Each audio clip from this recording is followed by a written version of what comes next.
കോഴിക്കോട് മുക്കത്ത് മദ്യലഹരിയിൽ ബൈക്കിൽ അപകടയാത്ര. ബൈക്ക് ഓടിച്ച കാരശ്ശേരി സ്വദേശി മനുവിനെതിരെ മുക്കം പോലീസ് കേസെടുത്തു. അപകടകരമായ രീതിയിൽ വാഹനമോടിക്കൽ, മദ്യപിച്ച് വാഹനമോടിക്കൽ എന്നീ വകുപ്പുകൾ ചുമത്തിയാണ് കേസ്. വിവരങ്ങളുമായി കോഴിക്കോട് നിന്നും ജോഷില ചേരുന്നുണ്ട്. ജോഷില, വിവരങ്ങൾ.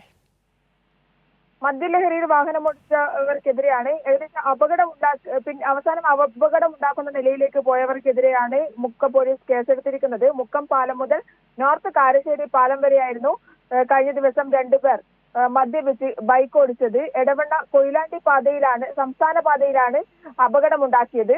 എന്തായാലും ഇവർക്കെതിരെ ഇപ്പോൾ പോലീസ് കേസെടുത്തിരിക്കുകയാണ്. ഇരുചക്ര വാഹനം ഓടിച്ച കാരശ്ശേരി ജംഗ്ഷൻ സ്വദേശി മനുവിനെതിരെയാണ് മുക്കം പോലീസ് കേസെടുത്തിട്ടുള്ളത്. അപകടകരമായ രീതിയിൽ വാഹനം ഓടിക്കൽ, മദ്യപിച്ച് വാഹനം ഓടിക്കൽ എന്നീ വകുപ്പുകൾ ചുമത്തിയാണ് കേസെടുത്തിരിക്കുന്നത്. മനുവിനോട് നാളെ ചേവായൂർ RTO ഓഫീസിൽ ഹാജരാകാൻ RTO നിർദ്ദേശിച്ചിട്ടുമുണ്ട്. ശരി, ജോഷിലയാണ് വിവരങ്ങൾ നൽകിയത്.